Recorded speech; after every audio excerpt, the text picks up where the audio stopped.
Amerika kena dampak corona. Katanya Amerika yang memulai corona. Kok kena juga? Begini saya menjelaskannya. Dan jangan dilihat saya ini pendukung teori konspirasi ya. Tetapi sejak 2017 saya konstan dengan penjelasan bahwa ada yang salah kali ini di dalam pengelolaan negara, terutama masalah ekonomi dan pertahanan. Salah ini bukan karena ilmunya pengelola negara, tapi salah melihat geopolitik dunia sehingga salah langkahnya dalam kelola bernegara. Dan berimbas ekonomi hanya tumbuh 5%. Bahkan tahun ini 3,7%. Dari mimpinya 7%. Apakah 7% itu bisa dicapai? Bisa, tapi bukan dengan cara sekarang. Kalau cara sekarang arahnya ke 3%. Kembali ke perang dagang oleh hegemoni versus great power, di mana pasti sebentar lagi eskalasinya naik menjadi perang militer. Dan kita tahu perang warfare ada 7 macam. 7 macam tadi, 1 kombatan pakai bedil, yang 6 non kombatan. Economic warfare dan biological warfare adalah 2 dari 6 warfare yang menurut saya tidak perlu dijelaskan yang 4 lagi karena orang banyak yang gak peduli juga, apalagi pejabatnya. Jadi informasi kali ini saya buat bagi yang peduli saja, yang berakal sehat, yang tidak menilai baik buruk benar salah, yang seru-seru saja, terutama untuk meningkatkan bisnis bersama yang kali ini kita akan bahas di dalam video selanjutnya. Amerika ingin tetap jadi hegemoni. Itu hal pertama yang harus kita lihat. Amerika kena juga dampaknya, ini bagian dari casualties atau korban perang. Dari mana referensi ini semua kita dapat? Saya baru saja menyelesaikan sebuah buku yang berjudul Economist at War karya Alan Bollard, terbitan Februari 2020. Buku baru yang membuat saya bisa tahu apa isi kepala penguasa hegemoni. Saya ini jadi nggak enak karena saya setiap bulan membaca 1 buku minimum. Dan dalam 10 tahun ini ada 200-an buku geoekonomi dan geostrategi yang saya baca. Kalau menulis atau buat video seakan-akan saya sok tahu, padahal saya hanya memindahkan ilmu sedikit ini ke sahabat semua tanpa niat apapun. Kasihan kalau bernegara tanpa ilmu. Kasihan kalau mengelola ekonomi negara tanpa ilmu juga yang baru. Hanya ilmu insting. Instingnya tak makan pengetahuan lagi. Lalu dikelilingnya bukan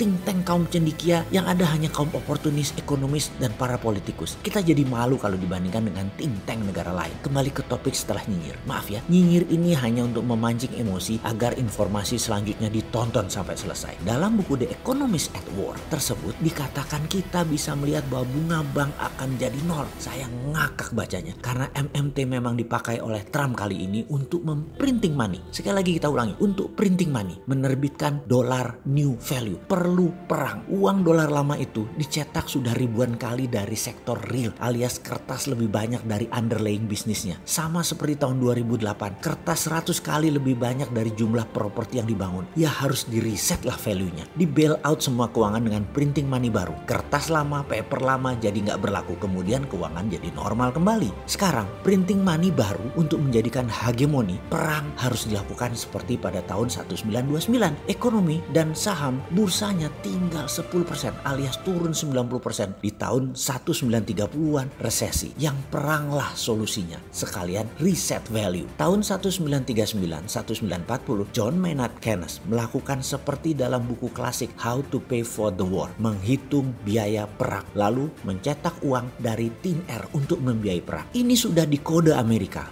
By all means, Amerika pengen jadi penguasa dunia selalu, maka menghancurkan lawannya adalah dengan perang, dengan warfare. Karena itu, pejabat sekarang orang baik semua. Sederhana, cita-cita mulia, tidak pernah berpikir negatif, tidak pernah tahu apa itu economic at war. Tidak sadar bahwa beda kelola negara dalam kondisi perang dan beda mengelola negara dalam kondisi normal. Ini sekali lagi bukan kondisi ordinary atau bukan dalam kondisi biasa saat ini, tetapi kondisinya extraordinary. Perlu otak sontoloyo, perlu out of the box, kalau perlu no box, dan harus berani. Lalu kita lanjutkan informasinya. Bangsa Anglo-Saxon dan Amerika atau disebut Anglo-Amerika ingin menjadi penguasa dunia dengan melawan the rest of the world. Jadi Indonesia, Cina, segala macam itu dianggap lawan mereka semua. Ini kita berpegang dari cara memandang who rule the world atau hegemoni. Ketika Amerika menutup akses dari Eropa kecuali Inggris, beberapa hari yang lalu ini mengkonfirm gerakan Anglo-Amerikan untuk melawan Eropa kontinental yang dipimpin Jerman. Juga mereka anti Rusia yang dilawan memakai proksi Muhammad bin Salman, MBS. Amerika itu bisa hidup dengan shale gas. Rusia bisa tumbang dengan harga minyak rendah. Di bawah produksi Rusia harganya, juga di bawah ongkos produksi Pertamina. Bayangkan, harga minyak $29 dijual Saudi, Pertamina produksinya $35. Apa nggak pening Rusia dan Indonesia? Itu cita-cita hegemoni untuk pukul negara produsen seperti Indonesia atau Rusia. Bahkan saya pernah menulis dalam tulisan di makalah saya memprediksi apa yang akan terjadi tahun 2020, 2021 dan tahun-tahun selanjutnya. Demi hegemoni Amerika terus berkuasa, Amerika akan menekan seluruh orang yang melawan, seluruh negara yang melawan mereka.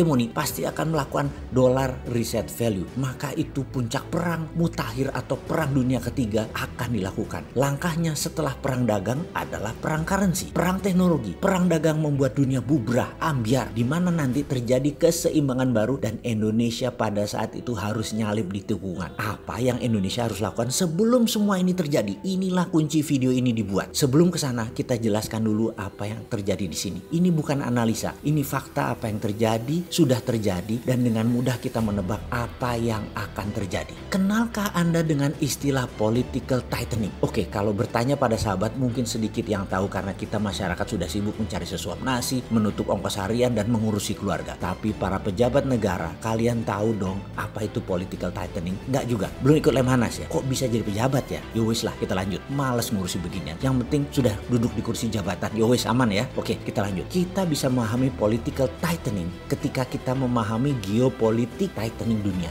di bawah hegemoni. Hegemoni itu political tightening. Saat ini hegemoni itu Anglo-American. Dengan political tightening-nya adalah aliansi politik antara hegemoni dengan para negara yang menjadi mitra mereka. Jepang, Korea Selatan, Singapura, Australia, Arab Saudi, India, Vietnam adalah bagian dari aliansi hegemoni. Lalu Cina dengan obornya, One Belt, One Road. Satu tikatan mengikat semua menuju satu arah yaitu Beijing. Sudah 70 negara diikat dengan obor. Funding pembiayaan ala Cina tersebut. Perlu diingat, obor bukan political tightening. Obor adalah economic tightening. Masalahnya ekonomik semata. Inilah mengapa Indonesia terpesona dengan obor karena matanya pejabat adalah cuan, duit tok. Terutama menteri yang serba bisa. Menteri tersebut kayaknya menteri tahan corona karena ditantang sang hegemoni oleh great economic country Cina plus ekonominya hegemoni sekarang mengecil. Maka sebagai preman sang penguasa melakukan serangan yang menekan. Dunia yang ditekan khususnya blok obor termasuk biangnya yaitu Cina. Dari dulu saya nggak percaya akan perang fisik pakai senjata. Tetapi bentuk perang lain mereka lakukan. Dan saya tidak pernah duga mereka pakai biological weapon. Virus yang sudah diperkaya, di enrichment. Virus bernama COVID-19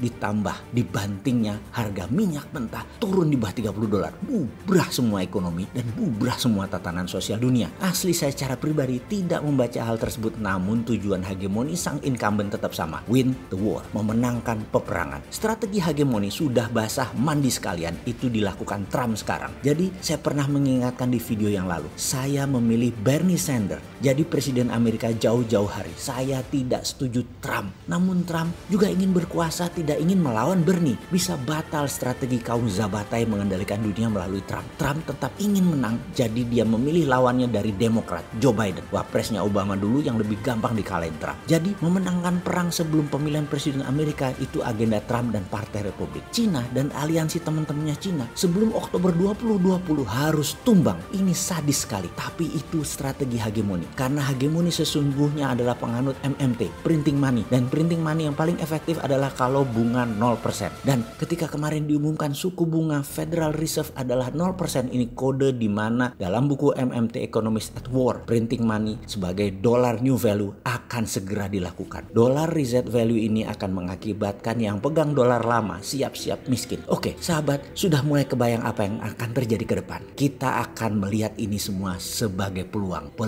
menuju sukses.